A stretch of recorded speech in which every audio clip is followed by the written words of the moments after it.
Hi, I'm Dan Murphy. I'm the creator of Blue Feather line of torches. I'd like to go over welding aluminum a little bit. I actually bought the equipment to weld aluminum 25 years ago. It didn't really work out very well for me. I didn't pursue it with much vigor, but now I want to learn how to weld aluminum, and I was having a lot of trouble getting all the information, how to do it, what to look for. So I actually made my first successful aluminum weld about 2 weeks ago. And now that things that are fresh in my mind, the difficulties I had, I want to just make a video, and the intent is for everybody to make their first weld. And after you can successfully make your first weld, then you can start improving your skills. Now that I got you guys' interest as far as welding aluminum, it might have taken me 25 years, 2.5 decades to learn how to weld aluminum. Well, the intent of this video is to get it so that you can weld aluminum in 2.5 hours rather than 2.5 decades. This represents my entire career of welding aluminum. Some of the welds aren't so good, some of them are pretty nice, but overall, I'm pretty happy with the progress that I've made. And the intent of this video is to get it so that you're doing the same thing. The first thing you need to do before you start welding aluminum is you need to clean the aluminum. And when I've got some really bad aluminum, first thing I do is I run over to the sink and run hot water and a scrub brush to start the cleaning process. So we're gonna run over to the sink. Being you guys are new at this, make sure you get the aluminum clean. If it's not clean, it's not gonna work for you. If it's clean, things will probably go surprisingly good for you. I don't know if you can see it, but there is a difference in how clean aluminum is. Next thing I'm gonna do, I'll take either lacquer thinner or rubbing alcohol. I kind of like the idea of rubbing alcohol. It's just a little bit less toxic. And dump some in a container.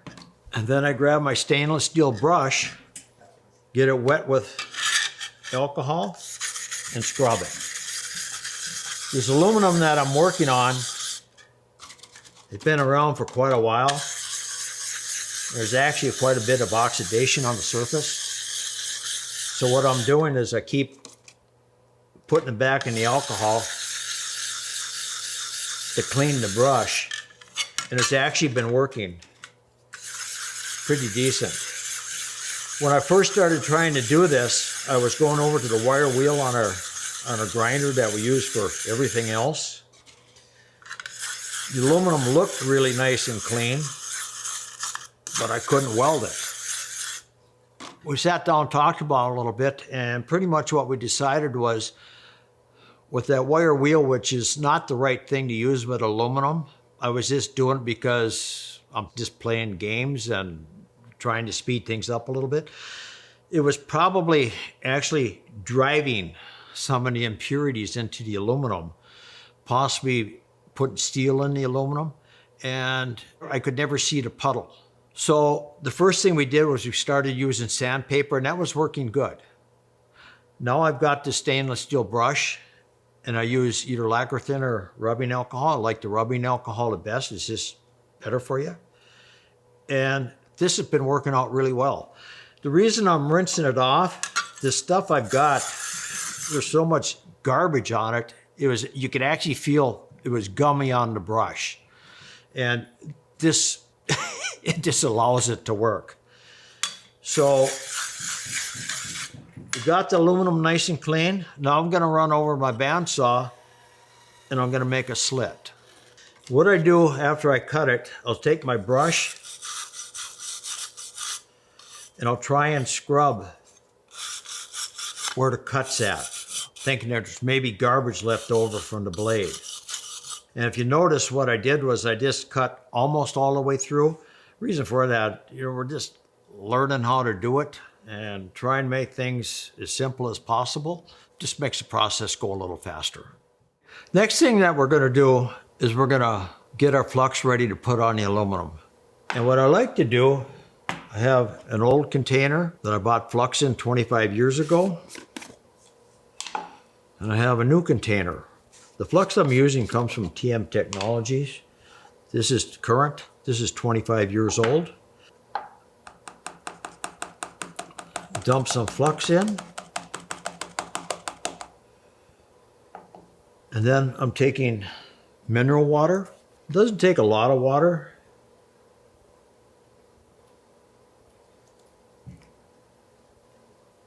And then for applying the flux, I just use a brush.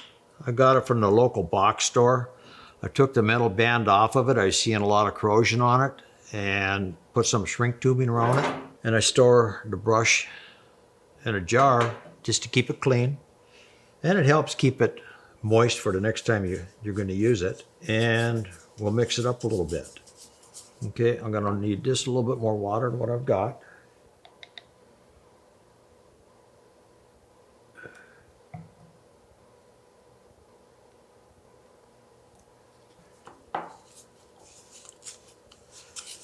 I like to get it about like pea soup. I just like the way it paints on what you're trying to do. Okay, so I'll just take my brush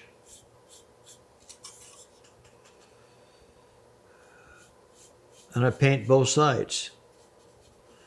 One of the reasons why I like doing on both sides is, you're trying to get 100% penetration, and with flux on both sides, it can't help but aid in getting your penetration. Another thing the flux does during the welding process, the flux helps degas the weld, so you get a denser weld. And like for somebody who wants to make a gas tank or something like that, you're going to have a lot less leaks and things like that. In fact, from what people tell me, gas welding aluminum gas tanks is a good way of making gas tanks because you have less trouble with leaks. So now we're going to set this off to the side, and the next thing we're going to do is we're going to talk about our welding rod a little bit. There's several different alloys available for welding aluminum. Probably the most popular rods that you're going to find are your 40-43 and the 53-56. On these cases that the welding rod come in, it tells you what aluminums it's compatible with. So when you go to your welding store, you might be able to see things like that. And there's charts that'll tell you compatibility and stuff like that. You go in your welding store, I'm sure they can help determine which rod you want to use. Another thing you're going to want to think about is the diameter of the rod. Like when I first started welding with this aluminum of 75 thousandths of an inch in thickness, I was using 16th inch diameter rod. And the rod was really going fast, and I had a hard time keeping up with things. When I started switching to larger diameter rods, I was able to use the rod as kind of like a heat sink, which helped me control the heat as I was going across. This is 1/8 inch diameter rod, some stuff I've had laying around. And it almost made it more difficult. But you could definitely see help controlling the heat, where I had the problem with starting to weld. But if you have some different diameters to try, it might help you in your quest to learn your style, the way you're going to move the torch for controlling the heat and doing things like that. So next what we're going to do is we're going to clean the welding rod a little bit. This is something else that I think you're going to find is important to do. I've got 2 pieces of rod that I've had around for quite a few years, and it's pretty crusty on the outside. So what I've been doing is taking sandpaper and physically sanding all the oxidation off the rod. I don't notice if we're transferring some grit from the sandpaper into the rod, but if it is an issue, it isn't anything that I've noticed. And this has worked out pretty good. Next thing that I do, I take a paper towel. I'll take a rubbing alcohol again. I wet the paper towel. And I'll physically wash the grit off the rod.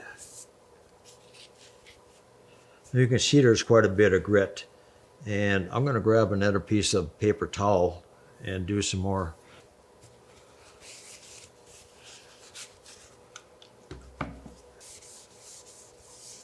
And now it's starting to get pretty clean. you're going to want clean rod before you start welding. Okay, so now this rod, we can pretty much put flux on it and we can start doing some welding with it. As far as the rod I have right here, this rod was just bought recently, within the last few weeks, and you're going to want to clean this too. When they're making your welding rod, they have to run it through dies and they need a lubricant. And you're going to want to take and get that lubricant off your welding rod. If you don't get this off, what happens is, once you start your welding, you're going to see the oxidation, we'll call it garbage, float to the top of your weld. And what happens is this oxidation melts at a higher temperature than the aluminum below it. So when you finally get it hot enough for the oxidation to melt, the aluminum below it is gone. You don't want oxidation floating to the top, so you can't get the heat to the aluminum, and it also, you can't see what's going on. After you've been welding for a while, you can weld with the oxidation, but it's still easier if everything is clean. And if it's something that you're going to weld that you want it to be a good weld, you need to take the precautions. So anyway, we've got two rods that are all cleaned up now, and they're ready to put flux on and start our welding. And what I like doing for getting flux on a rod is I just paint it on. You know, I'm just doing short welds, and this has worked out good. There again, you know, I'm using this container.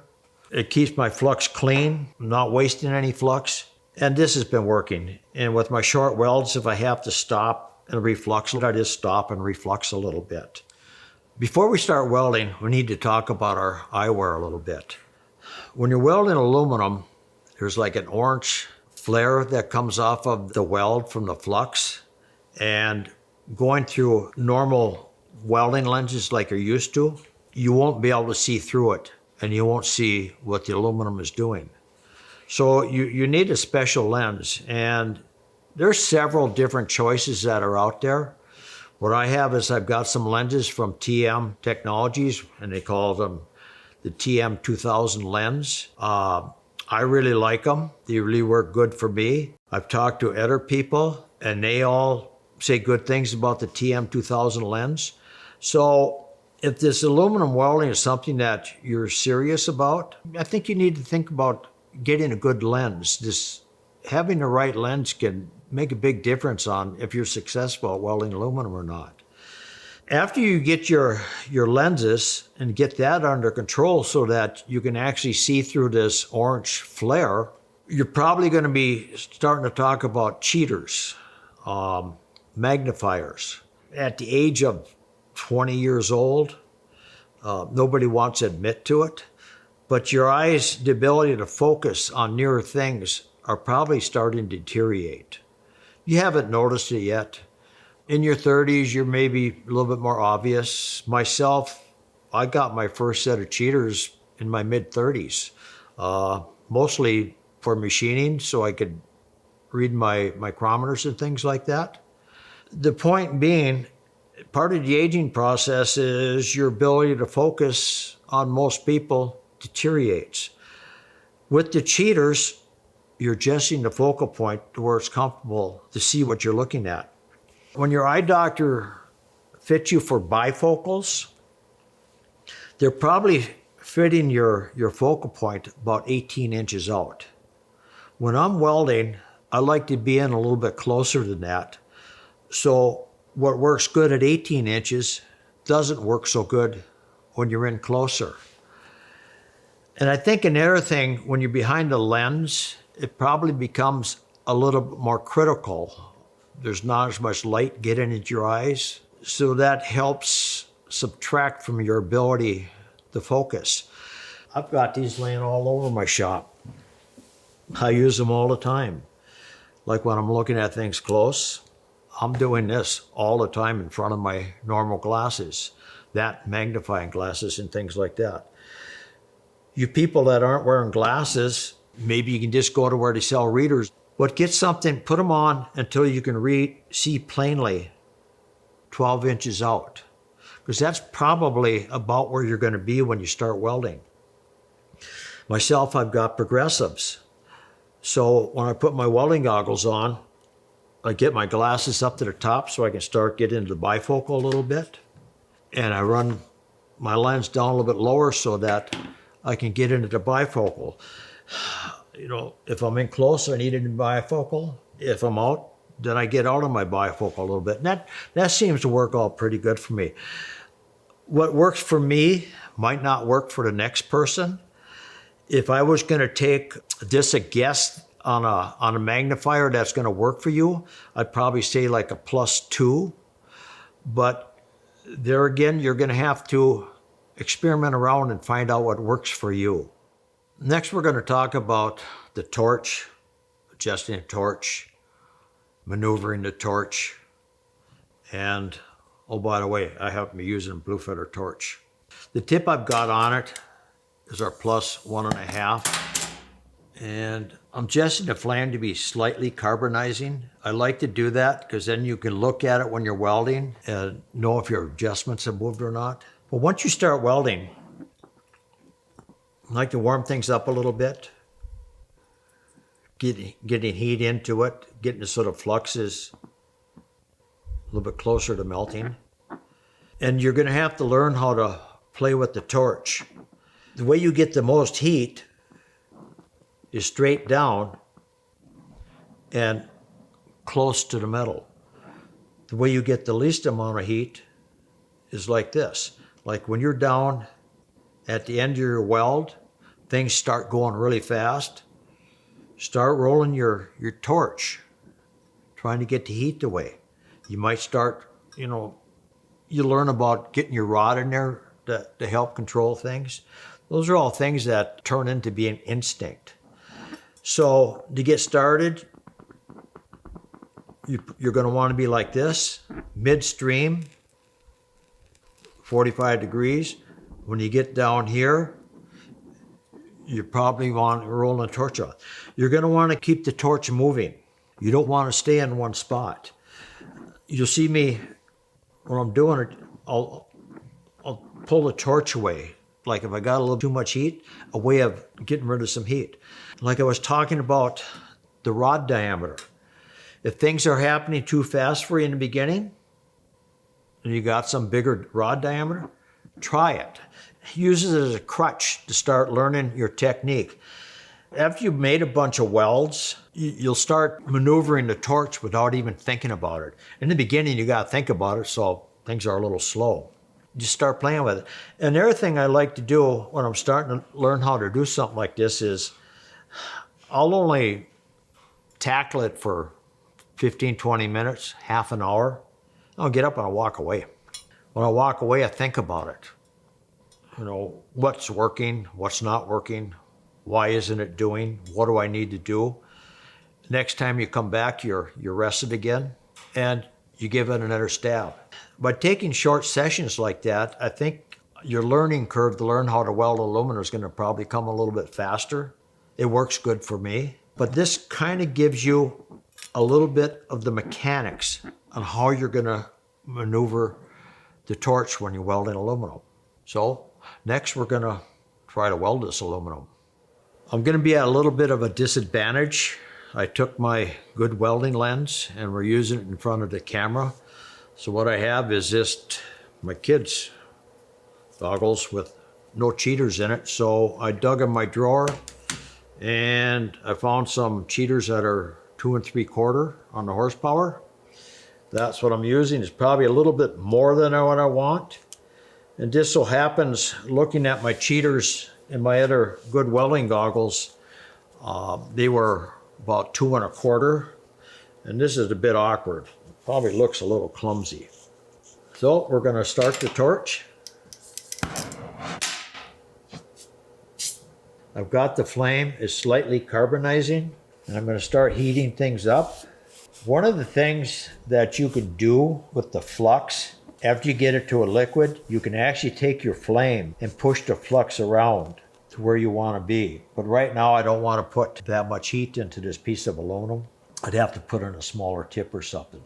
So we're going to give it a try, and I'm just starting to melt in the corner there a little bit.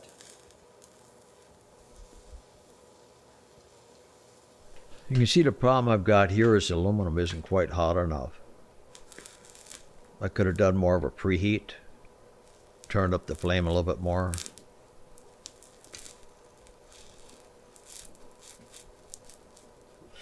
Then I have to get a little bit more heat.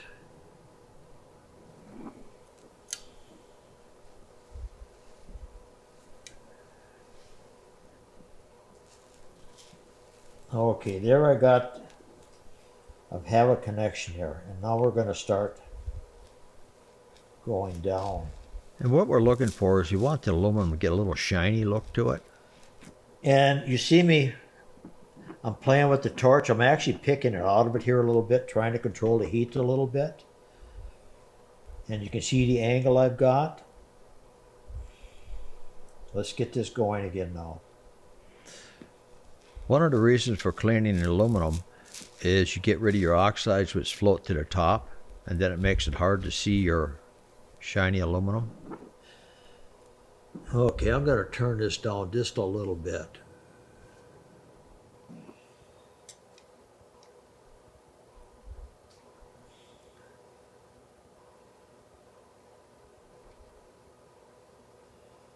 Okay, I think I've got things molten again. Okay, I've turned the flame down a little bit. You could probably see I'm pointing the torch a little bit more direct on it. Now as I start coming to the end here, things are going to start speeding up. We've got all this heat, and it's on the end there.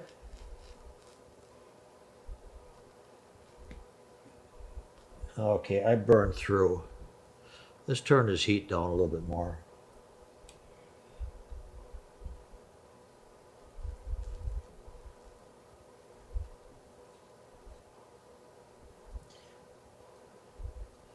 And you watch the professionals, you know, they make holes like that too. What they do is they'll make the hole and they'll continue on and they come back to it. So that's what we're going to do. So there again, I'm at a slight disadvantage because I really can't see what I'm doing.